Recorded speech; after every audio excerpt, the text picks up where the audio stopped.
سنو زرینہ، شادی سے پہلے یہ بتانا فرض عین سمجھتا ہوں کہ تم مجھ سے رن مریدی کی توقع کبھی نہیں کرنا۔ صبح سو کر اٹھو تو کپڑے استری کیے تیار ملنے چاہیے، ناشتے میں انڈا پراٹھا پابندی سے ڈائننگ ٹیبل پر ہونا چاہیے، جوتے روزانہ پالش کیے ہی پہنتا ہوں، شام آفس سے آؤں تو میرا کوٹ اپنے ہاتھوں سے اتارنا، پھر میرے جوتے اتار کر مجھے لیمو پانی پلانا ہوگا۔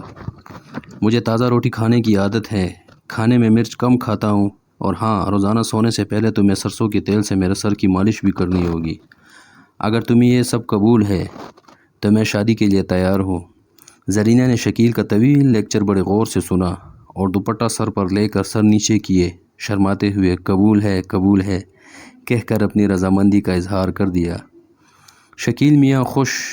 1 ماہ بعد شادی ہو گئی۔ 3 ماہ بعد زرینہ کا ہاتھ کام میں لگایا گیا تو شکیل میاں اپنے مطالبات پورا ہونے کے خواب دیکھتے سو گئے۔ صبح اٹھ کر واش روم سے فریش ہو کر آئے تو دیکھا کپڑے تو استری کیے رکھے ہیں، لیکن پینٹ کا دایا پائنچہ جل کر استری کی نظر ہو چکا ہے۔ زرینہ، یہ کیا کر دیا تم نے؟ 3000 کی پینٹ جلا دی۔ زرینہ، جو کچن میں آٹا گوندھ رہی تھی، دوڑی ہوئی آئی اور معصومیت سے کہنے لگی، سرتاج کیا کرتی؟ دودھ چولہے پر چڑھا تھا، دودھ بچانے گئی تھی، اسے تو بچا لیا پر پینٹ دودھ پر قربان ہو گئی۔ آپ فکر نہ کریں، میں دوسری پینٹ استری کر دیتی ہوں۔ شکیل میاں بے بسی سے اپنی 3000 کی پینٹ کو دیکھتے رہ گئے، خاموشی سے دوسری پینٹ نکال کر خود استری کرنے لگے۔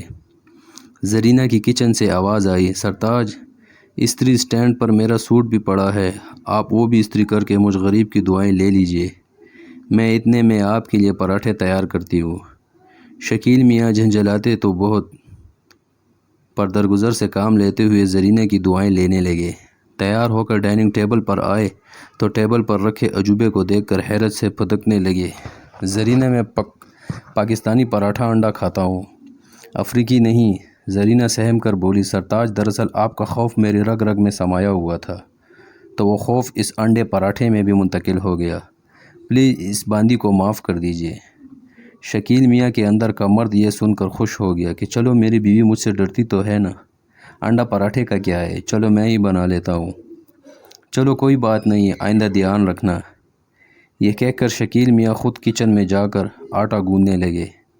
زرینہ ہاتھ دھو کر سامنے ادب سے کھڑی ہو گئی، سنیے علی جا، مجھ کنیز کے لیے بھی بنا دیجئے، آپ کی یہ کنیز احسان مند رہے گی۔ شکیل میاں اپنے آپ کو مغل اعظم تصور کرتے ہوئے اپنے اور زرینہ کے لیے پراٹھے بنانے لگے۔ ناشتہ کر کے فارغ ہوئے تو جوتے نکالے، جسے دیکھ کر چیخ نکل گئی، زرینہ کم از کم پالش تو صحیح کر دیتی، براؤن شوز پر بلیک پالش کر کے جوتے پہننے لائق نہیں چھوڑے۔ یہ کہہ کر زرینہ کی طرف دیکھا تو اس کی ٹانگیں خوف سے کپ کپا رہی تھی۔ شکیل میاں کی مردانہ انا کو پھر سے سکون ملا، پھر خود جوتے پالش کر کے پہنے اور آفس چلے گئے۔ آفس سے گھر آئے اور لاؤنج میں کھڑے زرینہ کو آواز دی، زرینہ، میں آ گیا ہوں، کوٹ اتارو۔ زرینہ، جو آٹا گوندھ رہی تھی، دوڑی دوڑی آئی اور کوٹ اپنے ہاتھوں سے اتار دیا۔ شکیل میاں پہلے تو مسکرائے، پھر جب کوٹ دیکھا تو چلائے، زرینہ، کچھ تو عقل سے کام لیا کرو۔ بغیر ہاتھ دھوئے کوٹ اتار کر آٹا کوٹ میں چپکا دیا۔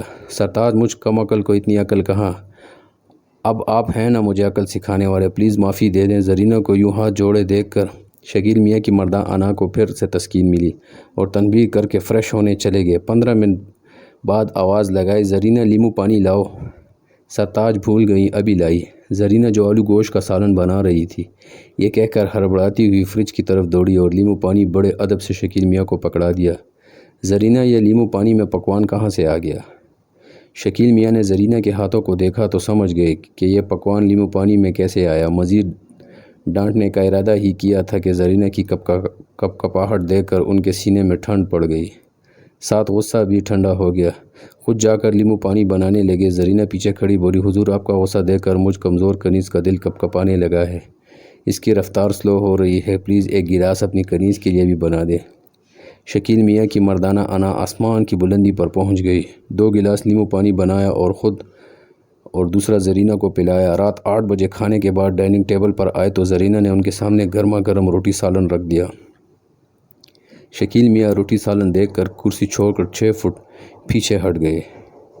زرینہ، یہ روٹی ہے یا کشمیر کا نقشہ، آدھا کچا آدھا پکا، اور یہ آلو گوشت کا سالن دیکھ کر کھانے کا نہیں بلکہ اس میں تیرنے کا دل کر رہا ہے۔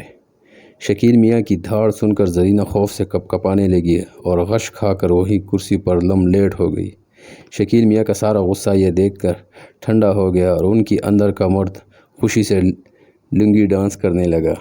پھر انہوں نے زرینہ کو پانی کے چھینٹے مار کر ہوش دلایا اور کچن میں جا کر انڈا آملیٹ اور گول روٹی بنانے لگے اور ساتھ زرینہ کو گول روٹی بنانے کے آداب بھی سکھانے لگے۔ 1 گھنٹے بعد زرینہ روٹی کھاتے اپنے سرتاج کے قصیدے پڑھنے لگی، جسے سن کر شکیل میاں مزید چوڑے ہو گئے۔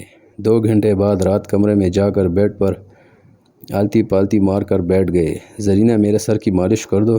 زرینہ فوراً سرسوں کے تیل کی شیشی لے آئی اور آدھی شیشی سر پر انڈیل دی۔ شکیل میاں کے چہرے پر کڑوا تیل بہتا ہوا آیا تو چلائے، زرینہ میں نے مالش کرانی ہے، کڑوے تیل سے نہانا نہیں، جلدی سے ہاتھوں سے سر رگڑو، جو حکم میرے آقا، کہہ کر زرینہ پولے پولے ہاتھ سے مالش کرنے لگی۔